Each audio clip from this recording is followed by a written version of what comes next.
ગુજરાત સરકારના આદિજાતિ વિકાસ મંત્રાલય દ્વારા જનજાતિ વિદ્યાર્થીઓ માટે મેનેજમેન્ટ કોટામાં પોસ્ટ મેટ્રિક શિષ્યવૃત્તિ ચાલુ વર્ષ 2024-25 માટે બંધ કરવાનો નિર્ણય વિરુદ્ધ આદિવાસી ધારાસભ્યોએ સરકાર સામે મોરચો માંડ્યો છે। ત્યારે આજરોજ આ મુદ્દો વિધાનસભામાં પણ ગુંજ્યો હતો। તો આપ પાર્ટી અને કોંગ્રેસ પાર્ટીના ધારાસભ્યોએ હોબાળો મચાવ્યો હતો। ત્યારે હોબાળો મચાવવા માટે આદિવાસી ધારાસભ્યોને સસ્પેન્ડ કરી દેવામાં આવ્યા હતા। તો મળતી માહિતી આજરોજ વિધાનસભામાં પ્રશ્નોત્તરી કાળથી બેઠકની શરૂઆત થઈ છે, ત્યારથી વિધાનસભા ગૃહમાં પોસ્ટ મેટ્રિક શિષ્યવૃત્તિ મામલે હોબાળો થવા પામ્યો હતો, જેમાં શિષ્યવૃત્તિ યોજના ચાલુ કરવા બાબતે કોંગ્રેસ અને આપના ધારાસભ્યોએ હોબાળો મચાવ્યો હતો। ત્યારે આપ પાર્ટીના ધારાસભ્ય ચૈતર વસાવા, કોંગ્રેસના ધારાસભ્ય તુષાર ચૌધરી, આનંદ પટેલ અને કાંતિ ખરાડી વેલમાં ઘસી આવતા ગૃહમાંથી સસ્પેન્ડ કરવામાં આવ્યા હતા। તો આમ આદિવાસી વિદ્યાર્થીઓ માટે મેનેજમેન્ટ કોટામાં પોસ્ટ મેટ્રિક શિષ્યવૃત્તિ બંધ કરવા મામલે વિધાનસભામાં હોબાળો જોવા મળ્યો હતો।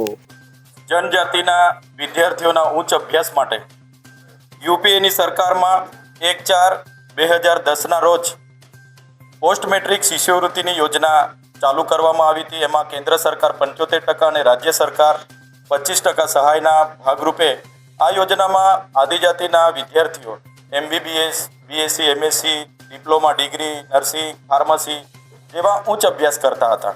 ત્યારે ભારતીય જનતા પાર્ટીના આ સરકારે 28/10/2024ના રોજ એક પરિપત્ર બહાર પાડીને અધવચ્ચે એડમિશનો પણ થઈ ગયા અને અધવચ્ચે આ યોજનાઓ બંધ કરી દીધી, જેના કારણે જેમણે ફ્રી સિપ કાર્ડ કાઢ્યા અને એડમિશનો લીધા એવા 50,000થી પણ વધારે વિદ્યાર્થીઓનું ભવિષ્ય અધ્ધરતાલ થઈ ગયું છે।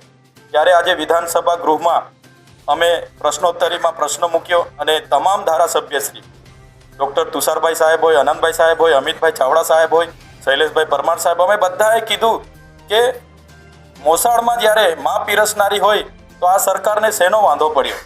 ડબલ એન્જિન સરકારની વાતો કરવામાં આવે છે ને આદિવાસી વિદ્યાર્થીઓના ઉચ્ચ અભ્યાસ માટે જ્યારે એમને વાંધો પડતો હોય તો સ્પષ્ટપણે એમની જે માનસિકતા આદિવાસી વિરોધી છે સરકારને અહીંયા છતી થાય છે। આ પરિપત્ર રદ કરવામાં આવે અને પોસ્ટ મેટ્રિક શિષ્યવૃત્તિની યોજના પુનઃ ચાલુ કરવામાં આવે એવી અમારી માગણી છે।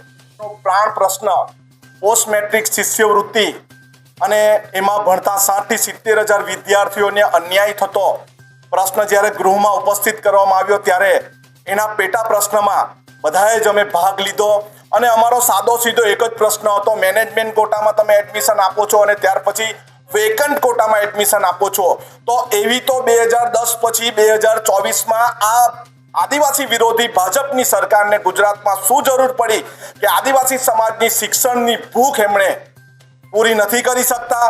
અને 28/10નો પરિપત્ર જ્યારે અમે પેટા પ્રશ્નમાં પૂછવામાં આવ્યું કુબેરસિંહ ડિંડોરને કે 28/10નો પરિપત્ર તમે રદ કરવા માંગો છો કે નહીં, તેમણે એનો જવાબ આપવાનું ટાળીને જે પણ ખાનગી સંસ્થાઓ ખરાબ કામ કરે છે એ વાત કરે છે। ગુજરાતમાં આદિવાસી સમાજના 27 ધારાસભ્ય છે, પરંતુ ભાજપનો એક પણ આદિવાસી સમાજનો ધારાસભ્ય ઊભો થઈને અમને સપોર્ટ આપ્યો નથી।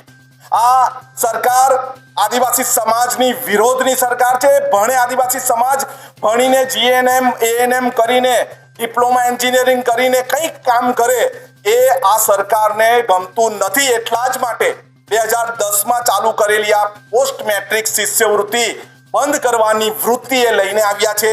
જ્યારે મંત્રીશ્રીને અમે પ્રશ્ન પૂછ્યો છે આદિવાસી સમાજની શિક્ષણની ભૂખ પૂરી કરવા માંગો છો કે કેમ, તો એમણે એક શિક્ષક પીરિયડ લેતા હોય તેવી પીરિયડની પૂરી વાત કરી, પરંતુ આદિવાસી સમાજને અન્યાય થાય છે અન્યાયની વાત, ન્યાય અપાવવાની વાત નથી કરી। પરંતુ અમે એકજૂટ છે, અમે થોડા છે પણ અમે લડવાના મૂડમાં છે। આદિવાસી સમાજ અન્ય સમાજને કોઈ પણ અન્યાય થશે અમે અન્યાય સહન કરવાના નથી। આ આદિવાસી વિરોધી સરકારનું માનસ ચિત્ર ખબર પડી ગયું છે અને એની સાથે જોડાયેલા ભાજપના એના નિશાન પર ચૂંટાઈ આવેલા આદિવાસી સમાજના એક પણ ધારાસભ્ય અમને સપોર્ટ કર્યો નથી। આ આદિવાસી સમાજે ચિંતાનો વિષય છે અને અમને આજે બહાર પણ કાઢી નાખવામાં આવ્યા છે આદિવાસી સમાજનો પ્રશ્ન પૂછવાના બાબતમાં, પરંતુ અમે આદિવાસી સમાજની સાથે છે, આદિવાસી સમાજના વિદ્યાર્થીઓની સાથે છે, આદિવાસી સમાજના વિદ્યાર્થીઓની વાલીની સાથે છે, પરંતુ આ ભાજપની આદિવાસી વિરોધી માનસિકતા દર્શાવે છે। 2010માં યુપીએ સરકાર દ્વારા આ પોસ્ટ મેટ્રિક શિષ્યવૃત્તિ કેન્દ્ર સરકાર અને રાજ્ય સરકારના સહયોગથી ચાલુ કરવામાં આવી હતી। આ શિષ્યવૃત્તિમાં એવી જોગવાઈ હતી કે મેનેજમેન્ટ કોટામાં પછી MBBS હોય, BHMS હોય કે આયુર્વેદિક હોય કે એન્જિનિયરિંગ હોય કે MBA હોય, કોઈ પણ કોલેજમાં તમે એડમિશન મેનેજમેન્ટ કોટામાં પણ લો તો એને સ્કોલરશિપ આપવામાં આવતી હતી। પણ આ ગુજરાત સરકાર દ્વારા ઓક્ટોબર મહિનાના 18/10/2024ના રોજ એક ઠરાવ કરીને આ શિષ્યવૃત્તિ રદ કરવાનો નિર્ણય લેવામાં આવ્યો છે. એ બાબતમાં આજે અમારા સાથી ધારાસભ્ય ચૈતરભાઈ વસાવાનો પ્રશ્ન હતો કે ભાઈ આ શિષ્યવૃત્તિ તમે ફરી ચાલુ કરવા માંગો છો કે કેમ? અમે સીધું મંત્રી પાસે એક જ વસ્તુનો જવાબ માંગતા હતા કે આ ઠરાવ તમે રદ કરીને આ યોજના ચાલુ કરવા માંગો છો કે કેમ? તો હા કે નામાં જવાબ આપો. તો મંત્રીશ્રી હા કે નામાં જવાબ આપવાને બદલે વાર્તાઓ કરતા હોય, કોલેજમાં પિરિયડ લેતા હોય એ રીતે લાંબી વાત કરીને અમને જવાબ નથી આપ્યો. એટલે અમારી માગણી છે આ સરકાર પાસે કે આ યોજના ફરી ચાલુ થવી જોઈએ અને આ પરિપત્ર રદ થવો જોઈએ. Bureau report CN24 news.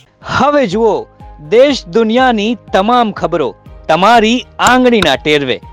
ઉઠાવો મોબાઈલ અને ગૂગલ પ્લે સ્ટોર પરથી ડાઉનલોડ કરો અમારી CN24 ન્યૂઝ મોબાઈલ એપ.